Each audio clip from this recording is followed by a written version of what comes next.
All right, good morning, everyone. Today we're going to talk about Pharaonic Egypt, and I know this is a little bit truncated.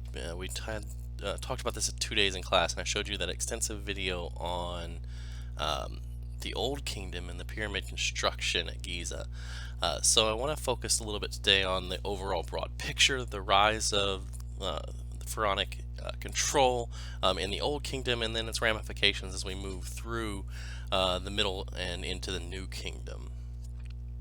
So here's our broad timeline, and remember, as always, I don't expect you for an intro class to know dates. But what I do kind of expect is for you to understand the overall um, timeline here from Old to Middle to New Kingdom. So what we can kind of look at is in the Old Kingdom, we have this period of economic consolidation. The state, as we saw going all the way back to Hierakonpolis in the Proto-Dynastic period, is relatively well established. But what we see during the Old Kingdom is building that infrastructure throughout most of Egypt. And one way that they did that, as emphasized in the video that you watched, was through pyramid building. And so the economic state, the bureaucratic administration that would come to characterize Egyptian society was built more or less during this Old Kingdom. And a series of large droughts brought that to an end in what we call the First Intermediate Period, sometime around 2180 BCE. And what we can kind of think about intermediate periods are these kinds of time periods where the state collapses. And so we have Upper and Lower Egypt governed by different groups of people. That is reconsolidated again at the Middle Kingdom around 2055 BCE, and here we have an incredibly long 500-year period of stability where we see a renaissance in Egyptian art and religion. The Egyptian trade networks are consolidated, and this is probably the height of Egyptian stability during the Middle Kingdom. However, it comes to an end with the Hyksos, who rule Lower Egypt beginning around 1690, and for about 100 years or so, Egypt, the pharaohs in Egypt are foreign leaders. They're Semitic peoples. The Hyksos are expelled, and the expulsion of the Hyksos marks the beginning of the New Kingdom. And this is the height of Egypt's influence as an empire, because the expulsion of the Hyksos brought Egypt into contact with other groups. They waged war into Palestine and then further north into the Levant. And so what we can kind of see here is this time period during the New Kingdom where we have an expansionary militaristic empire. This is the height of Egypt's power and influence in the Western Mediterranean. And that collapses sometime around 1070 BCE when we have a series of invaders coming from the west in Libya, coming up from the south in the Kushites, and eventually the Assyrians take control by about 670. They dominate Egypt and are able to bring Egypt into the folds of the Assyrian Empire that we talked about last week. So I'm not going to say too much about the Old Kingdom, but I do want to kind of briefly outline this. The Old Kingdom consists of the 4th to 6th dynasties, and when we're talking about dynasties, we're ultimately talking about a line of hereditary rulers. So what we see for the Old Kingdom for this 500-year time period is that 3 royal families, the 4th, 5th, and 6th dynasties, consisted of the rulers, the leaders of Egypt. And they all were undertaking massive construction projects on temples and funerary monuments for the upper class, and that includes the pyramids that you see at Giza here, but also the step pyramid, for example, for Djoser, and the temple constructions we see outside the Sphinx here at Giza. So it's not just pyramids; they're building an extensive amount of temples, but also elite tombs or mastabas, these rock-cut vertical shaft tombs.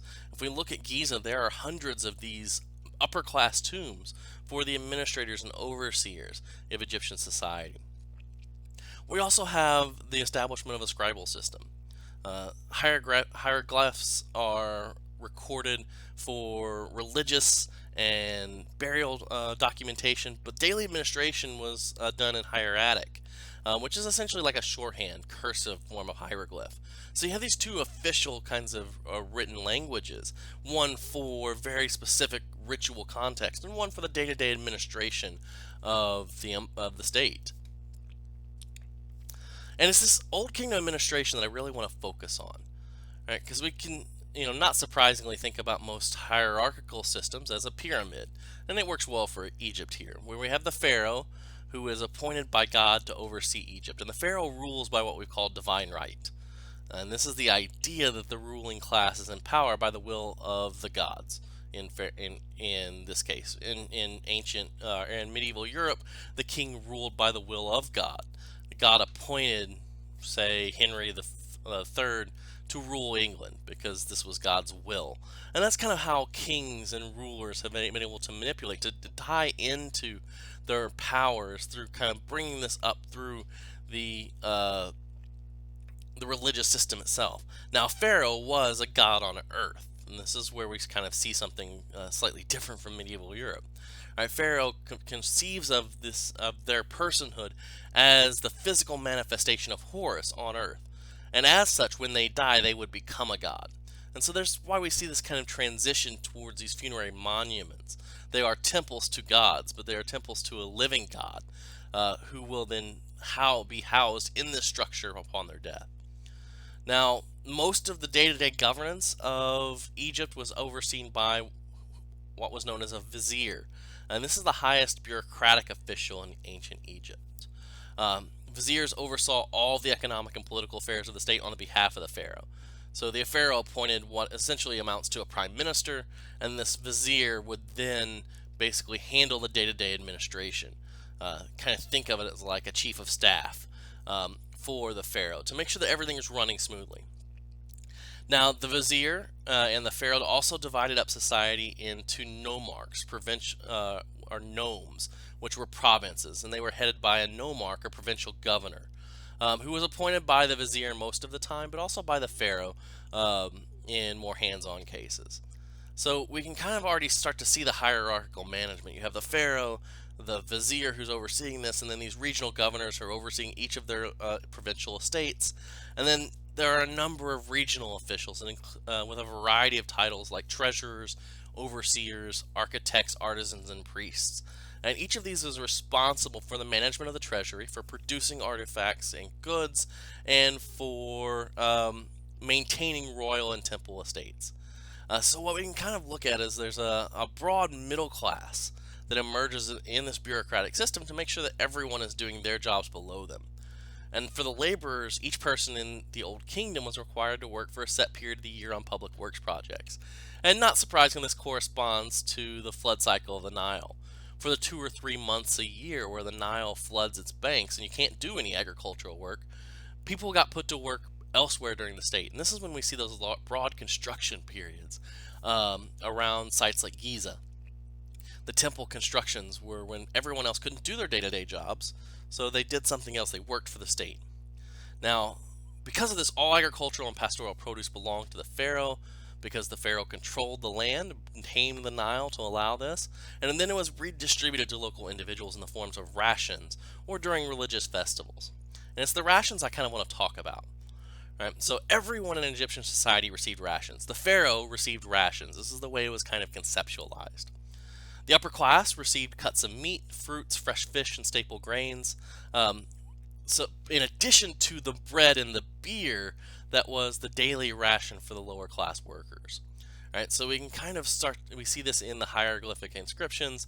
Here you have the Egyptian woman making beer, you have the large bakeries, and our hieratic text record the distributions of beer and bread to everyone in society. Now, beer, again, remember, wasn't this kind of beer that we think about it. It would have been a gruely porridge, maybe a 2 to 3% alcohol, and it would have been highly nutritious, and would have been kind of something that everyone ate as kind of a daily kind of soup or porridge. So beer here consists of something that is incredibly safe to drink. It's easy to distribute and provides probably most of the caloric intake for the lower classes each day. And the lower classes also received meat and other goods, wine and other kinds of high status goods during religious festivals. So, and these, we don't think of these as something like just Christmas, Easter type of things. These religious festivals, because the pantheon is massive. And we also have religious festivals to commemorate the death of the pharaoh and previous pharaohs. So these kinds of things would have happened relatively frequently. And so people would have received cuts of beef or sheep and goat and fish as distributions through this, right, from these state systems through